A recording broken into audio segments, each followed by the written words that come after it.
The city is loud, but minds are silent. Jago Jammu hai, it's time to heal. Jago, jago, jago, jago, jago, jago, Jammu, jago, jago, Jammu, jago, jago, jago, jago, Jammu.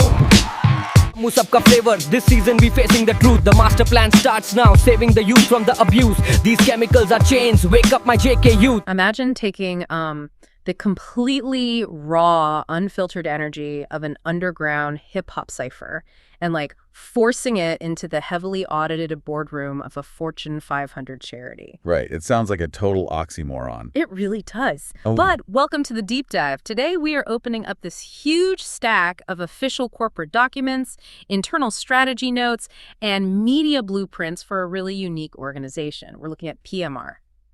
Which stands for Peace Music Records, right? Exactly. And they operate as the world's first hip-hop NGO federation.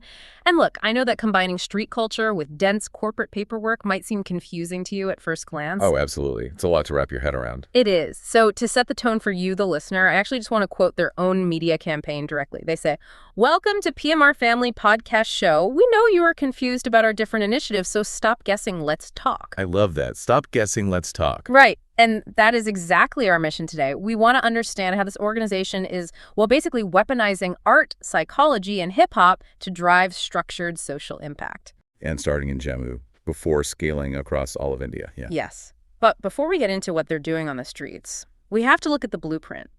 Because PMR isn't just a crew of artists making mixtapes in a garage. No, not at all. Going through this paperwork, I mean, the legal architecture they've built is staggering. They are a fully registered Section 8 nonprofit company. Right. The documents list HipHop and Manohar Lalbhat as the directors. Yeah. And they've got this whole alphabet soup of credentials. They hold 12A and 80G certificates from the Income Tax Department. Okay, wait, let's pause there, because I don't spend my weekends reading Indian tax law. What does 80G actually mean for them? Fair enough.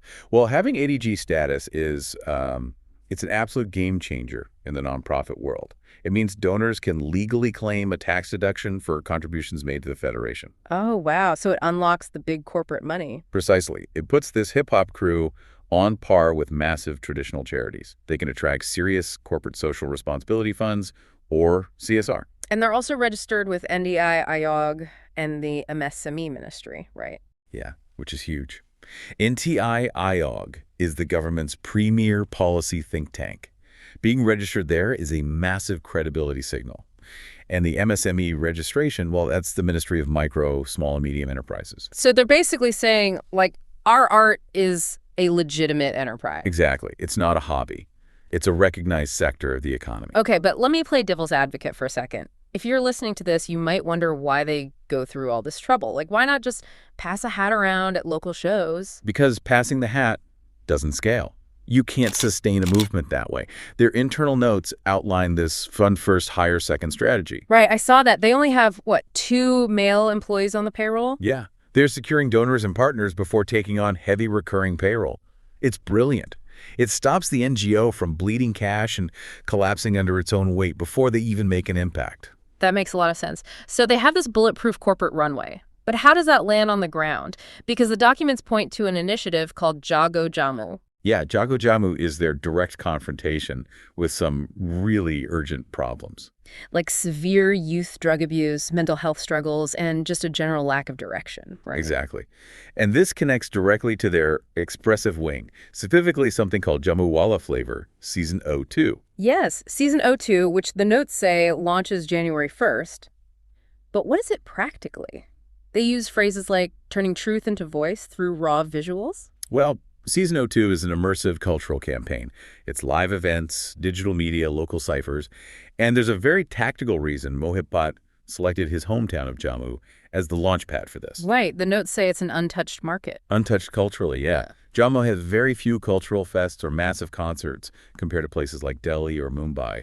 There's a vacuum of creative opportunity for the youth. So they're trying to basically glamorize Jammu. Exactly. They're bringing in diverse artists and art forms to show the youth there is another way. Okay, but I have to push back here. We're talking about severe drug addiction. Is throwing a hip-hop festival really the right tool for rehab? I mean, shouldn't we leave this to medical professionals? On paper, sure. It might sound frivolous. But if you look at the psychology, The documents detail this use of art-based healing practices working alongside traditional counseling. Okay, how does that work? Well, think about it. When an authority figure lectures at-risk youth about drugs, the kids just tune it out. The psychological barrier goes up. Right, because it feels like a reprimand. Exactly. But hip-hop is a culture of truth-telling and rebellion. When you meet the youth where they are, using a culture they respect. A defenses drop. Exactly. It's not a lecture anymore. It's their own peers lifting them up. It provides an emotional release that clinical environments often struggle with at first. That is fascinating. But raising awareness is only half the battle. You can't just tell a kid to stop using drugs, drop the mic, and leave, you know? Yeah. What are they offering as an alternative? And this is where that strict corporate structure comes back in. Their memorandum of association actually mandates that they design and deliver career-oriented programs. Right, I noticed that. They're training kids in alternative careers like music production, video editing, digital marketing. Social media journalism, yeah. By glamorizing Jammu during season 02, they aren't just putting on a show. They're showing these kids how to generate multiple creative income sources. It's a complete paradigm shift. They are building a self-sustaining creative economy. Instead of just say no to drugs, they are putting a camera in the kid's hand and teaching them how to monetize their story. Okay, but wait. If they only have 2 employees on the payroll, who is teaching all these kids video editing and music production? That's the brilliance of their structured volunteering framework. Ah, so they are mobilizing the community. Yes, they recruit professionals to donate their time. It keeps overhead low, but more importantly, it gives the youth ownership. When a local videographer teaches a local kid, the community is healing itself. Oh, wow. And they also have this peer mentorship program, right, where former addicts share their stories. Yeah, it helps destigmatize the whole conversation. It's basically group therapy disguised as creative collaboration. Which is just so smart. But where does this all lead? Because setting this up in Jammu is incredible, but Jammu is just the testing ground. Right. Jammu is the pilot program for their master plan, which they call Mission 2030. And the scale of Mission 2030 is just wild. The goal is to provide counseling and drug awareness drives in over 2,200 cities across Pan-India by the end of 2030. It's intimidating, yeah. But this is why all that dense Section 8 paperwork we talked about at the start matters so much. Because you can't scale to 2,200 cities on passion alone. Exactly. You need a modular, data-driven system. They're using Jammu to establish their metrics of success. They track how many kids attend, how many stay clean, how many get jobs. So they basically perfect the blueprint in their hometown. Yeah. And then they have the legal and financial pipes, like the 80G certificates already in place, to handle the massive CSR funding required to take that exact blueprint to the rest of the country. It's like they've Trojan horsed a Fortune 500 infrastructure into a youth subculture. It's brilliant. It really challenges our assumptions about what social work has to look like. It doesn't have to be sterile and depressing. No, it doesn't. And if you are listening to this right now, I want you to think about what this means for other issues. Oh, for sure. We usually think of street culture and corporate institutions as being completely at odds, but PMR is proving that you can fuse the raw authenticity of hip-hop with the disciplined execution of a nonprofit. Yeah, giving the youth the tools to save themselves. Exactly. So what other massive societal problems could we solve if we paired the passion of youth subcultures with the structural power of corporate governance? It's a lot to think about. It really is. So when it comes to the future of this movement and all these different initiatives, don't guess Jammu, let's talk. They tell you aim for the skies, be a doctor and engineer, but listen close, understand this clearly now. Career sirf doctor engineer nahi hota. Hands up. We are the change we've been waiting for.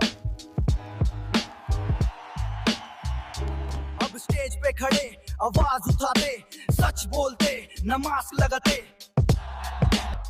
System overload, better stay focused. 2030 on the line, we showed up late, but we still gon' shine.